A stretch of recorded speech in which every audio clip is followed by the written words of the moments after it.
Look at this. This business book is like no other. It's full of pictures and visual frameworks. I absolutely love it. That's why I keep going back and reading it again and again and again. The tool that it talks about is actually called the Value Proposition Canvas. And what it does is it helps you create irresistible offers for your customers and build products and services that your customers will absolutely love. So what I'm going to do in this video is break down the 6 parts of the Value Proposition Canvas so you understand what it is and you can apply it to your own products and services. I first found out about the book when I attended a workshop by Osterwalder, the author, in 2016. It was a rainy Thursday night. I didn't really want to go, but I went to the workshop in London and it blew me away. It completely changed my life because I went back to the startup and implemented the things that Alex had taught me from the book. And within less than 12 months, I'd managed to generate $1.5 million in revenue for the company.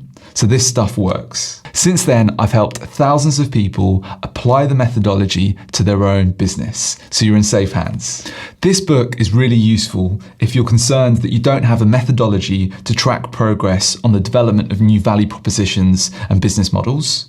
This is also helpful if you're surprised at how often you make stuff that nobody wants, despite having good ideas and good intentions.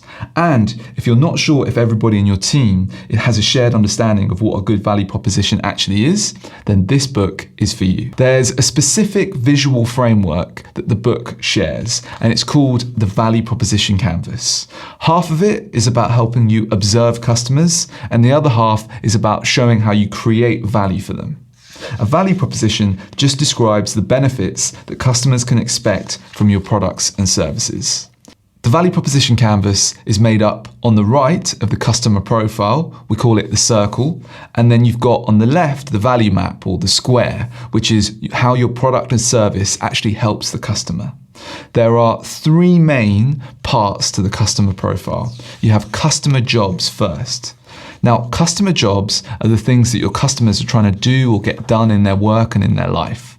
There are 4 types of customer jobs. You have functional jobs, which are things that your customer are trying to perform or complete, like a specific task, a specific problem, like mowing the lawn or eating healthily. Then you have social jobs. This is when your customer wants to look good or gain power or status in front of other people. These might, for example, be look trendy as a consumer or be perceived as a competent professional. The next type of customer job are personal or emotional jobs. This is when your customers seek a specific emotional state, such as feeling good or secure. For example, seeking peace of mind with their investments or achieving the feeling of job security at your workplace. And then the 4th type of customer job are supporting jobs. These are mainly the types of things that you're doing when you're trying to purchase something or consume value in some way. So those are the 4 types of customer jobs. Now, it's also really important to remember that there's a context. A customer will realize they're in a situation and go, oh, I've got a problem. Okay, what is that situation and what is that problem they're trying to solve? That's what we're really trying to get to. That's the heart of customer jobs. It's really important when you're creating a product or service that you know what your customer job is, because your product should help them achieve that. If it doesn't, you're in trouble. So what we need to do is know what's the order of importance, what are the most important customer jobs and the least important ones for our customers. We need to make sure that we are addressing valuable customer jobs, important customer jobs, because if we don't, customers aren't going to buy our solution. They're not going to care. They've got bigger problems to solve, right? We want to help them solve those bigger problems. That's what we should be focusing on if we want to create a successful business. The next part of the customer profile is customer pains. These are the difficulties, frustrations, negative outcomes, problems with existing solutions, all the negative stuff. We need to understand this because we want to help customers alleviate these types of pains. And again, it's really important that you know what are the strongest, most painful pains and what are the ones that are more weak pains. Again, we want to make sure that we're addressing and hitting enough of those really, really painful pains. The third part of the customer profile are the gains. These are the dream outcomes or the desired results or the benefits that your customers want. Here's a great example of a business book reader. So this is the customer profile. Basically, they want to look good with their colleagues, with their boss, with their clients. That's an example of a social job, right? They want to improve their skill set and advance their career. That's a functional job. They want to make things people want. They want to convince others about the preferred methods, the business methods. They want to improve or build a business. They want to find, learn and apply methods. They want to make decisions with confidence. They want to collaborate with others or help them. They want to stay up to date. They want to assess and reduce risk. So those are some of the customer jobs. You've also got the customer pains. Well, lack of time, too much theory with other business books, making things nobody wants, that's a big pain. Dealing with risk and uncertainty, getting stuck in a career or jeopardizing it. They don't want to do any of that. Now, some of the gains that they want is they want home run value propositions. Home run value propositions. Value propositions that are irresistible to customers. That's what they want. They want applicable ideas. They want help with promotion, with getting a promotion or a pay rise. They want concrete tips. They want to get help with help when they're stuck. So those are some examples of a business book reader. That's the customer profile for them. Here's how you can apply it. What you do is first identify a clear customer segment.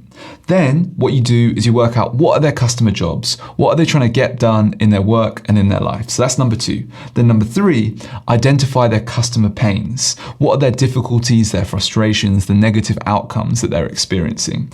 I like to think, what is keeping them up at night? What are the difficulties that are stopping them from sleeping? A way I like to think about this is imagine you're Harry Potter. You've got a magic wand.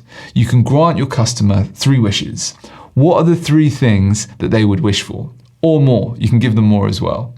Then, with the final step, you identify what are the most important jobs, pains and gains, and what are the least important jobs, pains and gains. You rank them. The whole purpose of this is to have a really good idea of who your customer is and what they're trying to do, so you can build a product or service that really clicks and really fits in and helps them solve their problem. A question I often get asked is, are pains just the opposite of gains? No, they're not. Here's an example. Imagine your customer job is to go and get coffee. Okay? Now, a pain would be if it takes longer than 15 minutes for your coffee to arrive. And a gain might be if it arrives in under a minute, that might be a gain. So clearly they're not opposites, they're actually quite different. And actually it really helps, especially in this example, of making specific. If you can get really specific and really understand how much time, how much money, how much whatever, that's really going to help you. Because for example, imagine if you're selling coffee in an airport and you say guaranteed coffee in under a minute, that's really helpful. That's helpful when you know what the context is for the job. That's why I mentioned earlier that you really need to understand the situation in which the customer is in. Now, let's talk about the square, the value map. Now, you've got the first part, which is the products and services. These can be physical or tangible, such as manufactured products. These can be intangible, such as copyright. They can be digital, such as music downloads or online recommendations. You've got financial, such as investment funds and insurance. The second part of the value map are the pain relievers. These are features or benefits or capabilities of your product or service that helps alleviate a customer pain. The third part of the value map are the gain creators. These again are features, benefits, capabilities of a product or service that helps enable a customer to achieve a desired outcome or result. Now, this example is a little bit meta, but we're using the book as the value proposition. So what is the product or service? Well, it's the book, and also it comes with the value proposition canvas. Now, in terms of the pain relievers, it's a practical, visual, and enjoyable format. That's why I've read the book so many times. It minimizes the risk of big failures. It integrates with other business methods like the business model canvas, and it's brief, clear, and applicable content. In terms of the gain creators, it helps shape ideas, it helps create products and services people actually want. It's proven and an effective suite of business tools. You can share and learn from peers, and it's a step-by-step instructions to get started. So that's an example of the value map for the book. What you want to do is ask yourself, are your gain creators actually addressing essential customer gains?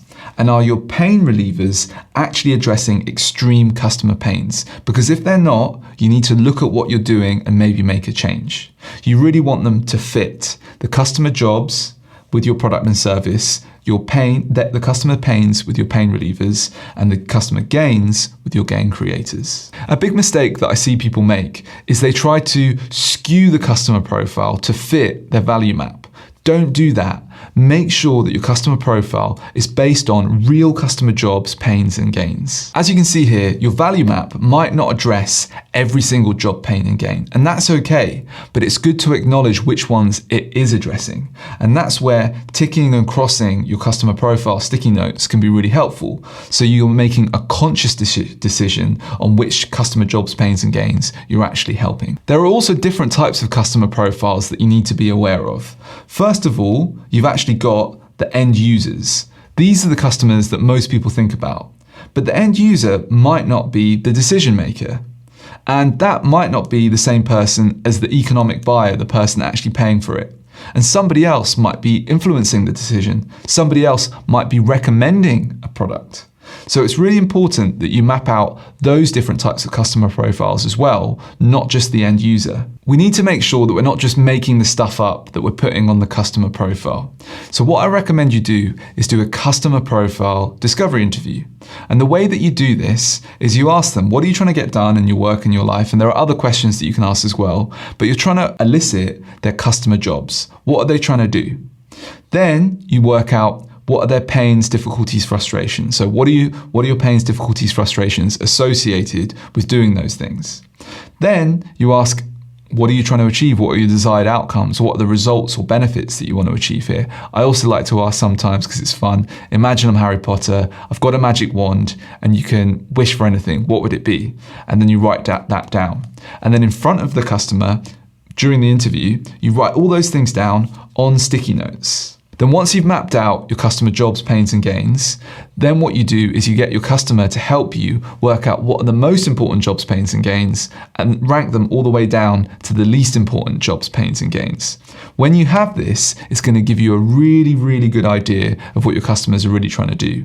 Then it's going to be much easier to create better products and services and also create better messaging around them so you can create irresistible offers for your customers. Imagine then a website is so much easier to make when you're like, I know what my customers are trying to do. I know what they want. I know what frustrations they have. It makes it much easier to write the copy for your website, to make social media posts, to create video sales letters. All of this stuff so much easier when you've got this completed for your customer. So that's the reason why I'm such a big fan of this book, Value Proposition Design. I really recommend that you check it out yourself. And it's great because it fits really well with the business model canvas. So if you want to work out how to use the business model canvas in conjunction with the value proposition canvas, well, you should watch this video next. And I look forward to seeing you in the next one. See you later, everybody.